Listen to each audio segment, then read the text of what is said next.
Hey, what's up, everybody? It's Ryan, and I want to quickly make a video because last night, a little early, on Amazon Prime, Coming to America 2, the sequel, the continuation, the saga continues.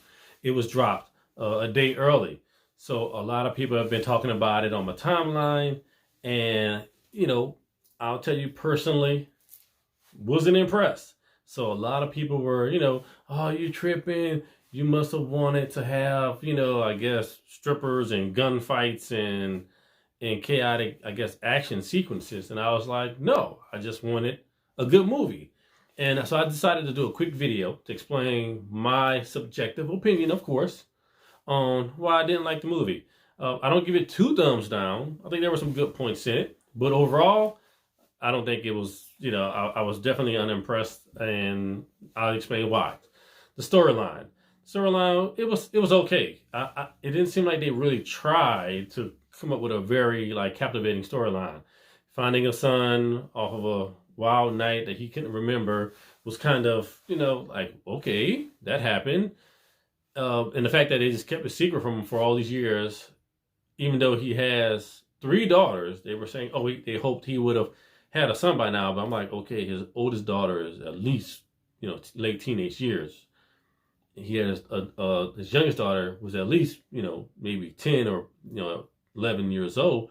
They still wouldn't tell him at that time. They thought he was going to continue having kids. What? And they just now dropped this on him.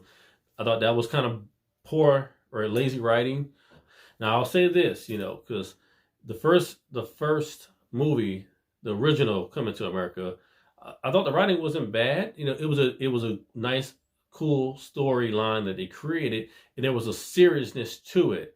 The production scale alone was immaculate for that time. Making a movie on that scale, that size in the '80s was amazing. It seems like they scaled back the production, and it just wasn't, where I thought the movie would be. I thought they would actually make it enhance the Kingdom of Zamunda, or really go into his royalty, his reign as king or soon to be king. It just seemed like they were being too overly goofy, slapstick comedy, which I don't think, in my opinion, Eddie Murphy his movies are good at. Now, if you look at Eddie Murphy's filmography, you can compare it to Harlem Nights, The Golden Child, 1,000 Words, 48 Hours, Trading Spaces. There were comedies, but yet there was actually a seriousness to each one of those movies. So they were good movies that had a lot of comic relief in it. But you could, Harlem Nights is a hilarious movie, but it was not consistently goofy and just, slapstick comedy. I call it the SpongeBob comedy. I'm not a fan of it. I'm not a fan of that. Just everyone's just goofy. Anything you do or say is supposed to be, just ridiculous. So when I look at the original Coming to America, it wasn't like that. To me, it was more of a rom-com than anything, if you're going to put it into a specific genre, because it wasn't, to me, solely comedy. It had the romantic element of it and the comedy. So to me, it's a rom-com.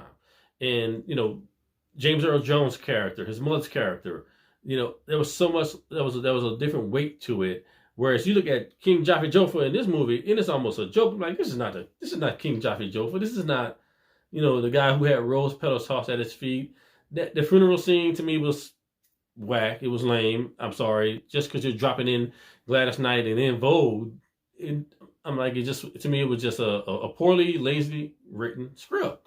The one of the good things I can take away from it was good to see the characters reprise their roles. I think some kind of were pointless, but I think it was good to have some of the roles reprised. The Arsenio and Eddie doing some of their famous characters from that movie, I thought was great. The shaman, they could have left the shaman out. Honestly, I don't think that added value. Dropping in all these other people also, to me, just didn't really add value to the movie. Tracy Morgan hasn't been funny since Hustle Man on Martin. Leslie, she's not that funny to me, even on Saturday Night Live. It's kind of hit or miss.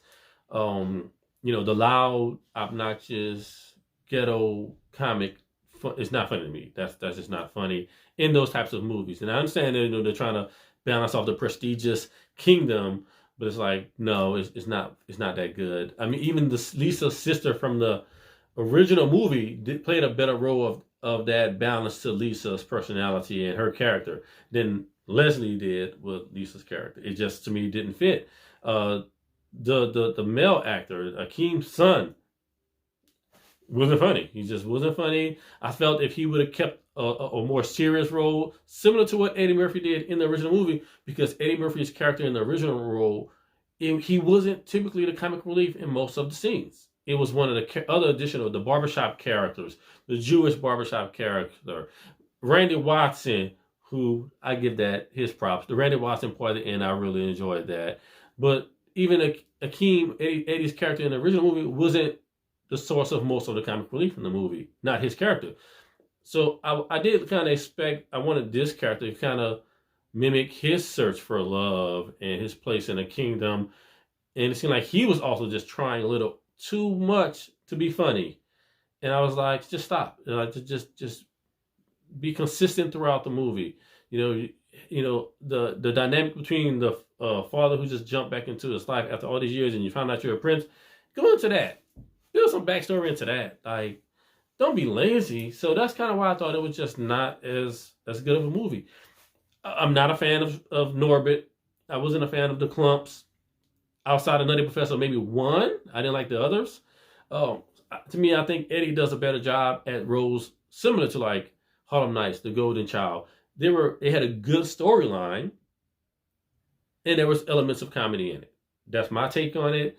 You probably have your own take on it, but if you liked it, let me know. I'm gonna share this on probably all my channels, probably primarily Facebook. But that's why I didn't like it. You know, it just was, to me, it wasn't a good script. The acting was kind of a little over the top for the genre of that, that it is. And I mean, when you look at the people who probably were most excited and anticipating the sequel to this movie, are people my age, people that grew up on the first movie in the 80s and remember watching it multiple times in the 90s and 2000. I wanted a continuation of a story, and it didn't felt like this did that.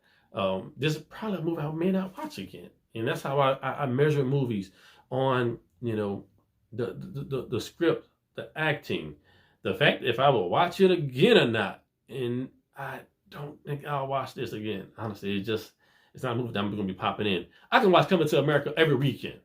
I can watch Harlem Nights every weekend and repeat the line. This movie doesn't seem to be that cult classic, unfortunately, for the people who probably were most excited about it. This new generation, these SpongeBob comics, people who like that, they're probably going to love it.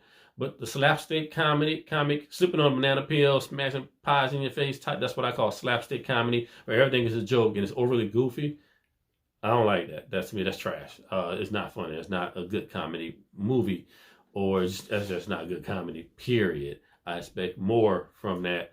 And Eddie Murphy, is, to me, one of the greatest comics of all time, but I've seen movies with Richard Pryor in it. I've seen Moving, Gene Wilder, Steve Martin, Red Fox, Lenny Bruce. I grew up, loving all the old classic comics, but I can respect the Kevin Harts, the Deion Coles, those other comedians that are new age comics, kind of, which you would consider a new age comic. Michael Che, so those are the people that I still like the new age comics, but they're comics. They tell jokes, they set up stories, they set up punchlines. And I think it was just too goofy for the brand of Coming to America. You may agree, you may not agree with me, but I just want to get those key points out as far as why. If there was a good scene in it, let me know what you think was a good. Let me know what you think was a good scene. So I can tell you, the funeral scene was not good to me. All the scenes in Brooklyn were not good to me. With Leslie's family and Mary's family. They were all the people that was pointless. To me, they just was just there just to be there. The fight scene between him and his daughters was not bad. A lot of the callbacks were okay. I had no problem with that. The McDowells that was fine, but just some of the other things involved in the storyline just was like, really? Did that make it better? No. I'm not gonna give you points just because this person's back in the movie or they make a cameo. No, you need to put some value into the movie. Louie Anderson was there, and I don't know why. At least in the first movie, he talked to Akeem, helping him with learning how to work at McDowell's. He was in the movie. Good to see him. Good to see that he's still able to act. Same thing with John Amos. But Louie Anderson didn't add any value to the movie. Sorry. And yeah, I know Sheila E. was in the first one and she didn't add any value, but at least she was something good to look at, even for that moment. You know, what's the guy named from Power who was Wesley Snipes' son? Why was he in the movie? I don't know. Tiana Taylor. Looks like a pit bull to me. I don't know. She was there, but okay. You know, Wesley Snipes himself. His whole character should have just been trash from the beginning. Why would you need to do a dance number if you're a militant leader?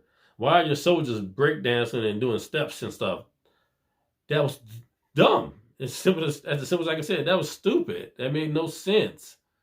There was no seriousness in that. Everything was a joke. And I think if they would have taken that serious, that could have added a little more drama to the movie and given it a different feel, and then have those small elements of comedy in it, but create a good story. Other than that, I'll give it 1 thumbs up just for all the callbacks and nostalgia, and I'll give it a thumb down for the poor acting and the horrible writing in it. So that's my take. So I'm going to call this one of Ryan's random reviews. Let me know what you think. Peace.